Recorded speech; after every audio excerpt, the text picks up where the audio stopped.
Salam sejahtera untuk kita semua. Shalom. Assalamualaikum warahmatullahi wabarakatuh. Om Swastiastu, Namo Buddhaya, salam kebajikan.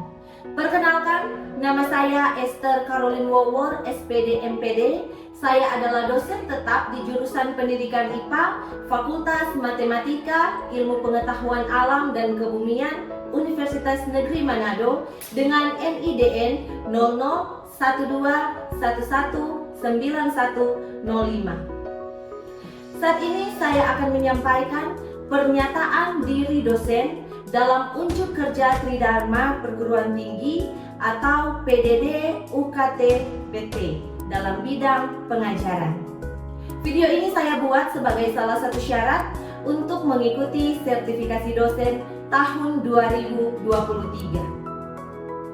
Saya akan memaparkan salah satu mata kuliah yang saya ampu dengan menggunakan prinsip DIA atau Delivery, Interaction, and Assessment.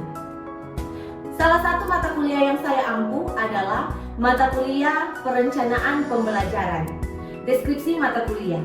Mata kuliah ini mencakup penguasaan keterampilan dasar mengajar dan merencanakan pembelajaran dalam bentuk penyusunan perangkat ajar IPA di sekolah, serta mengimplementasikan keterampilan dasar mengajar bersesuaian dengan perangkat ajar yang telah dibuat dalam bentuk latihan terbatas.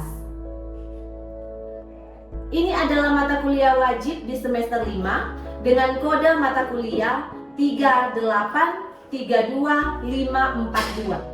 Rumpun mata kuliahnya adalah mata kuliah bidang keahlian. Bobot mata kuliah ini adalah 3 SKS dan memiliki mata kuliah bersyarat yaitu mata kuliah kurikulum dan pembelajaran. Mata kuliah ini diampu secara tim teaching. Capaian pembelajaran lulusan program studi atau CPL Prodi yang dibebankan pada mata kuliah ini adalah yang pertama, mampu berpikir kreatif dan inovatif dalam penerapan dan pengembangan IPA.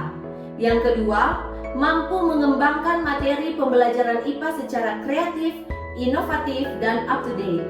Yang ketiga, mampu menyelenggarakan pembelajaran IPA yang mendidik. Keempat, mampu menguasai pengetahuan yang diperlukan untuk mengembangkan IPA dan pendidikan IPA. Yang kelima, mampu memahami lingkup dan kedalaman IPA sekolah. Adapun capaian pembelajaran mata kuliah atau CPMK, yaitu yang pertama, mampu memahami konsep dasar perencanaan pembelajaran. Yang kedua, mampu menguasai keterampilan dasar mengajar. Yang ketiga, mampu mengaplikasikan keterampilan dasar dalam mengajar. Yang keempat, mampu mengidentifikasi perangkat ajar IPA di sekolah. Dan yang kelima, mampu menyusun dan mengimplementasikan perangkat ajar IPA. Adapun materi-materi dalam mata kuliah perencanaan pembelajaran ini, yaitu yang pertama, konsep dan teori perencanaan pembelajaran IPA di sekolah. Yang kedua, keterampilan bertanya dan memberikan penguatan. Yang ketiga, keterampilan melakukan variasi dan menjelaskan. Yang keempat, keterampilan membuka menutup pembelajaran dan membimbing diskusi kelompok kecil. Yang kelima, keterampilan mengelola kelas dan mengajar kelompok kecil perseorangan. Yang keenam, perangkat ajar IPA pada kurikulum merdeka. Yang ketujuh, modul ajar. Yang kedelapan, bahan ajar. Dan yang kesembilan, modul proyek. Adapun buku yang digunakan untuk kelancaran dari mata kuliah perencanaan pembelajaran ini, yang pertama, buku dengan judul Learning to Teach yang diterbitkan oleh McGraw-Hill di Singapura. Kemudian buku yang kedua, Perencanaan Pembelajaran Kurikulum Merdeka yang diterbitkan oleh CV Bintang Semesta Media. Dan yang ketiga, buku Keterampilan Dasar Mengajar Micro Teaching yang diterbitkan oleh Mavendra Pers di Surabaya.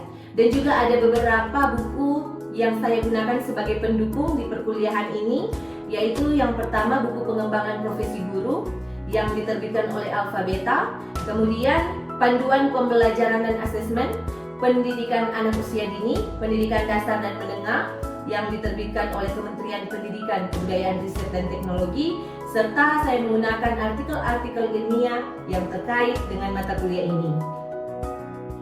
Adapun sistem pembelajaran pada mata kuliah perencanaan pembelajaran ini adalah pembelajaran dilakukan dengan tatap muka dengan jumlah total pertemuan 16 kali. Dan metode yang saya gunakan dalam perkuliahan ini adalah direct learning, diskusi, tanya jawab, dan juga ada kegiatan refleksi. Dan juga mahasiswa menggunakan model project based learning.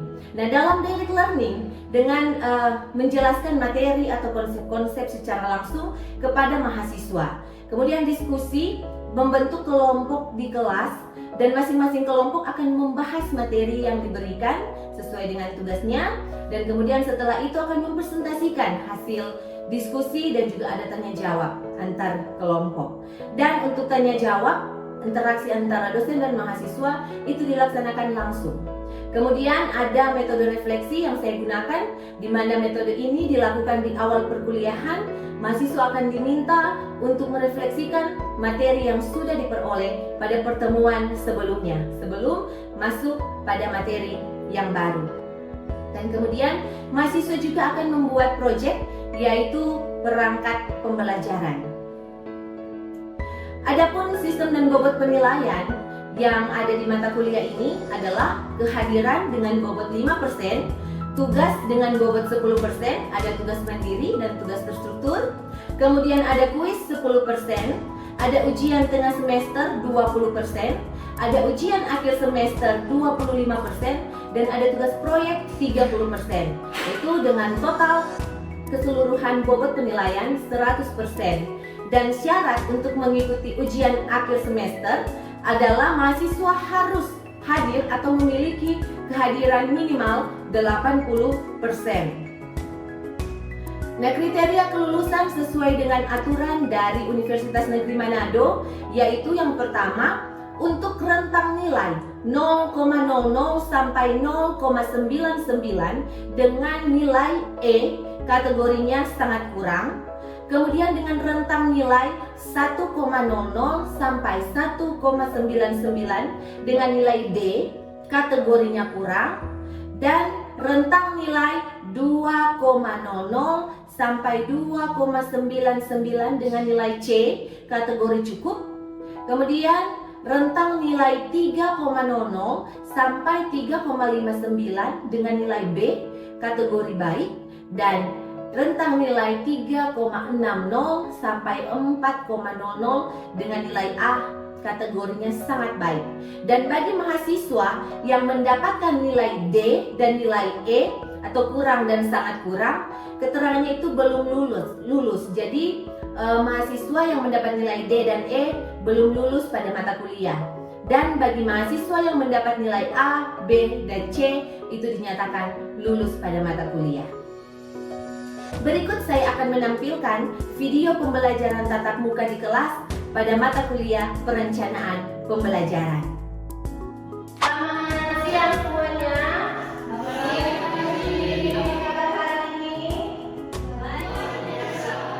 Luar biasa.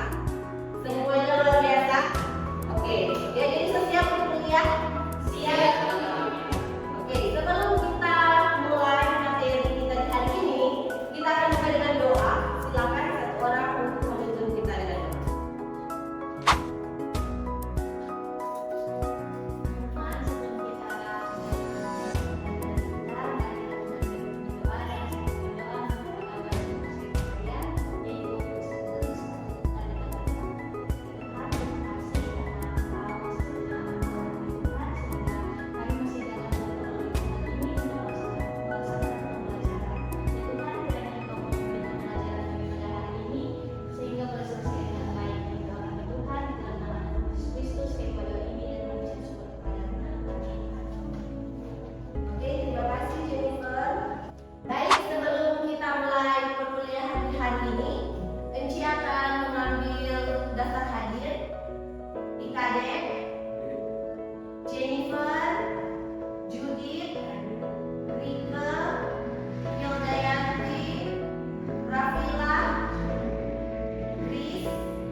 Jadi seperti yang sudah kita ketahui bahwa di mata kuliah ini kita akan belajar 8 keterampilan dasar mengajar ya. Dan 2 sudah kita pelajari di pertemuan sebelumnya. Hari ini kita akan mempelajari 2 keterampilan lagi, keterampilan melakukan variasi dan keterampilan menjelaskan. Yang pertama, keterampilan melakukan variasi. Nah, untuk keterampilan melakukan variasi di sini kita akan membahas 4 poin. Yang pertama, pengertian. Yang kedua, tujuan dan manfaat. Yang ketiga, komponen. Dan yang keempat adalah prinsip penggunaan. Jadi seperti apa kita akan melakukan variasi di dalam kelas ketika kita akan berdiri di depan kelas sebagai guru. Oke? Pengertian. Jadi variasi adalah penganyakan yang membuat sesuatu sehingga tidak monoton. Dan variasi dalam hal ini adalah kita bisa menggunakan berbagai metode, kita menggunakan berbagai gaya mengajar, kemudian sumber bahan pelajaran, media pelajaran, dan juga variasi yang lain. Jadi namanya bervariasi, tidak monoton di satu saja ya.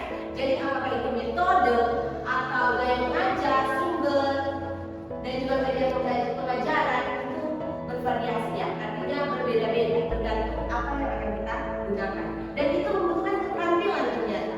Tidak hanya sekedar kita tahu, tetapi ini harus dilatih. Namanya keterampilan itu harus dilatih ya. Kemudian tujuan dan manfaat. Nah, ketika kita melakukan keterampilan melakukan variasi, ternyata ada tujuannya, ada manfaatnya. Yang pertama, terciptanya proses pembelajaran yang menarik dan menyenangkan bagi siswa. Karena berbeda-beda, jadi menarik ya. Kemudian menghilangkan kejenuhan dan kebosanan. Bayangkan kalau kita seharian 1 semester dengan metode yang sama, dengan cara yang sama, pasti akan bosan. Betul? Betul? Betul. Jadi tujuan dan manfaat dari melakukan variasi adalah menghilangkan kejenuhan dan kebosanan. Kemudian bisa meningkatkan perhatian dan motivasi siswa. Tidak bisa kita pungkiri kalau di dalam kelas ketika sudah jam siang, kemudian sudah capek, pasti akan mengantuk. Nah, bagaimana dengan variasi yang akan kita lakukan ketika kita nanti jadi guru, itu bisa meningkatkan perhatian, bisa meningkatkan motivasi belajar siswa. Kemudian yang keempat, memberikan kesempatan kepada peserta didik untuk belajar sesuai dengan tingkat perkembangan dan kemampuannya. Berarti tidak bisa asal-asalan, harus dilacak karena harus juga sesuai dengan tingkat perkembangan dan kemampuannya, artinya kemampuan peserta didik ya. Kemudian yang kelima, menyesuaikan model pembelajaran dengan cara belajar siswa yang berbeda. Jadi ada 20 siswa di dalam kelas, maka ada 20 cara belajar yang berbeda. Kemudian yang keenam, tujuan dan manfaat adalah melibatkan peserta didik berpartisipasi dalam berbagai kegiatan proses pembelajaran. Jadi partisipasi di sini artinya ketika guru akan memberikan penjelasan kepada siswa, tidak hanya monoton untuk saja yang bicara, tetapi dengan adanya variasi, maka kita juga bisa meminta siswa untuk berpartisipasi aktif ketika kita mengajar. Dan yang terakhir adalah mengembangkan sifat keingintahuan siswa terhadap hal-hal yang baru. Artinya ketika kita jadi guru nanti, pasti kita akan memberikan materi-materi yang baru. Tidak mungkin dalam 1 semester setiap minggu materi itu. Pasti ada perubahan materi ya, beda-beda materi. Sehingga kalau kita punya variasi pembelajaran yang bagus, siswa tertarik, maka mereka juga akan bisa timbul rasa keingintahuan ya. Kemudian komponen variasi. Nah, di sini ada 3 komponen variasi. Bisa dibaca? Bisa? Oke. Yang pertama apa?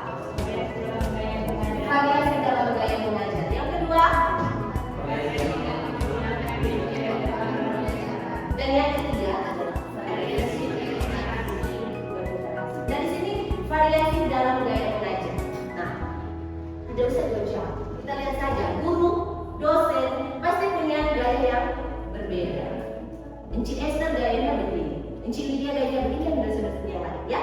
Jadi Variasi dalam gaya mengajar itu biasanya tergantung dari ciri khas dosen atau guru itu, ya. Oke, sekarang kita masuk pada materi selanjutnya tentang keterampilan menjelaskan. Sama halnya dengan keterampilan dalam variasi tadi, untuk keterampilan menjelaskan ada 4 poin juga yang akan kita bahas tadi, ya. Yang pertama pengertiannya, kemudian tujuan dan manfaat, yang ketiga komponen, dan yang terakhir keempat prinsip penggunaan. Dalam kaitannya dengan kegiatan belajar mengajar, itu menjelaskan berarti mengorganisasikan materi pelajaran dalam tata urutan yang terencana secara sistematis sehingga dapat dengan mudah dipahami mahasiswa atau siswa, ya, sehingga dapat mudah untuk dipahami. Kemudian tujuan dan manfaatnya apa? Kita memiliki keterampilan menjelaskan. Tujuan dan manfaatnya adalah 1. Membimbing mahasiswa atau siswa memahami konsep, hukum, prinsip, atau prosedur. Yang kedua, membimbing mahasiswa untuk bisa menjawab pertanyaan secara bernalar. Berarti bukan menjawab secara asal-asalan, ya, bernalar. Kemudian melibatkan mahasiswa atau siswa untuk berpikir dan menghayati berbagai proses penelaahan. Yang keempat, memperkuat struktur kognitif atau pengetahuan yang berhubungan dengan bahan pelajaran sesuai dengan tujuan yang akan dicapai. Jadi semua itu harus sesuai dengan tujuan, ya. Kemudian yang kelima, membantu peserta didik menggali pengetahuan dari berbagai sumber. Yang keenam, mengomunikasikan ide atau gagasan yang dimiliki pendidik, guru atau dosen, ya, kepada peserta didik, siswa atau mahasiswa. Kemudian menggunakan waktu secara efektif. Jadi ketika kita menjelaskan itu sudah dirancang agar supaya tujuan dan manfaat ini juga bisa dirasakan, ya. Waktu secara efektif, jadi tidak bertele-tele lagi menjelaskan. Sudah dirangkum, sedemikian rupa, dirancang sedemikian rupa sehingga ketika kita akan menyampaikan materi itu akan lebih mudah dipahami oleh siswa, ya. Kemudian komponen. Nah, komponen di sini hanya 2 untuk menjelaskan, untuk keterampilan menjelaskan. Yang pertama, perencanaan. Jadi nggak harus kita masuk ke dalam kelas, harus ada perencanaannya. Kemudian yang kedua adalah penyajian atau penyampaian suatu penjelasan apa yang sudah direncanakan, itu yang kita terapkan. Jadi itu adalah materi kita di hari ini, ya, materi kita di hari ini, dan karena sudah jelas, jadi Ence akan memberikan tugas untuk dikerjakan hari ini saat ini. Jadi masih ada waktu yang tersisa,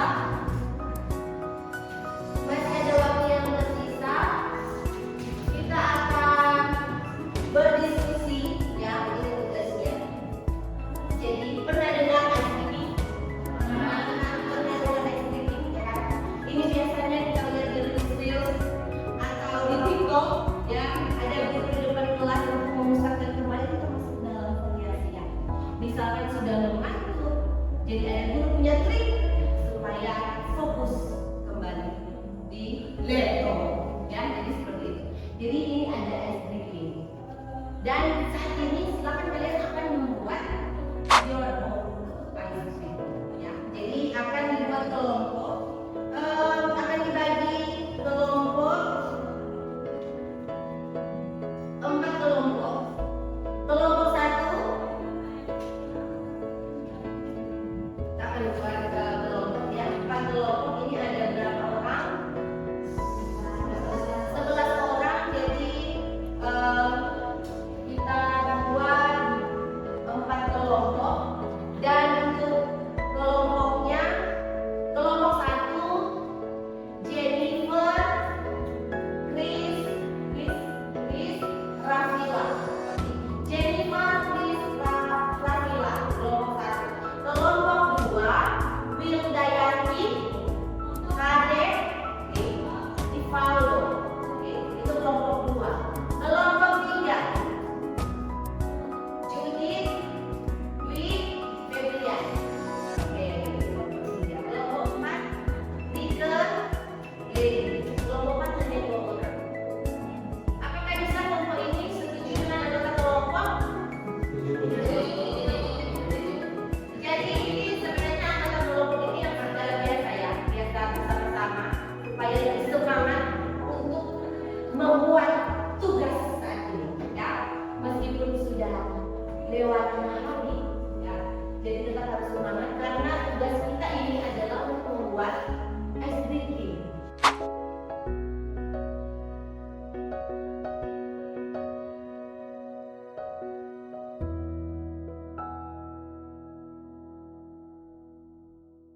cepat-cepat lagi.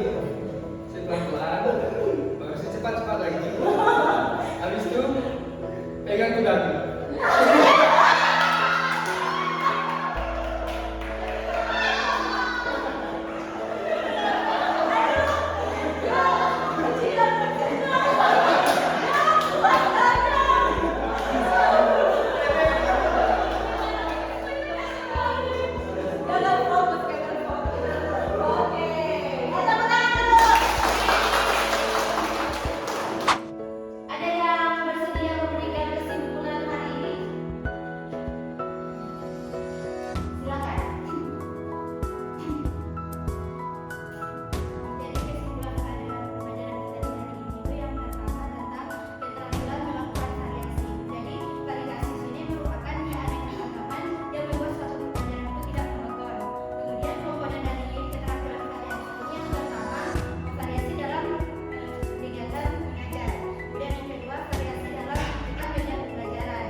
Oke, ya, jadi materi kita hari ini tentang keterampilan melakukan variasi dan keterampilan menjelaskan yang sudah cukup, sudah selesai. Tapi untuk yang belum memberikan kesimpulan, ya, minggu depan silakan pelajari dan minggu depan kita akan masuk dengan refleksi. Sebelum kita bahas materi selanjutnya, kita akan refleksi untuk pertemuan kita di hari ini. Oke, jadi untuk materinya akan saya share, ya, saya akan share di grup kelas kita supaya bisa dilihat dan juga bisa dipelajari di rumah. Oke, dan sebagai tugas silakan Anda pelajari materi kita selanjutnya sesuai dengan yang sudah saya bagikan di grup, ya. Jadi pelajari dan buat ringkasan sebagai tugas mandiri. Oke, sampai di sini ada pertanyaan? Jika ada pertanyaan silakan ditanyakan di grup, akan saya balas. Dan demikianlah selesai kita melaksanakan perkuliahan. Dan karena tadi sudah dibuka dengan doa, semoga baik kita juga akan menutup kuliah kita hari ini dengan doa. Silakan satu orang untuk menutup kita dengan doa.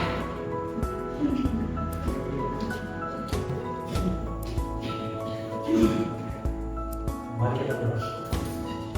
Tuhan, bukan hanya Tuhan, Tuhan yang dapat menyaksikan proses pelajaran kamu, kiranya apa kita pelajari itu menjadi berkat dan keberkahan sehari. Tuhan, bukanlah Tuhan yang itu bicara kami sebagai Tuhan masing-masing. Kiranya juga program dan program.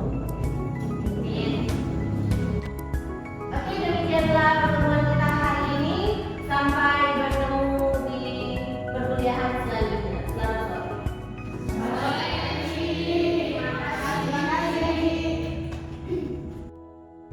Demikianlah video pernyataan diri dosen dalam kunci kerja Tridharma Perguruan Tinggi atau PDD UKT PT dalam bidang pengajaran pada salah satu mata kuliah yang saya ampu, yaitu mata kuliah perencanaan pembelajaran. Terima kasih.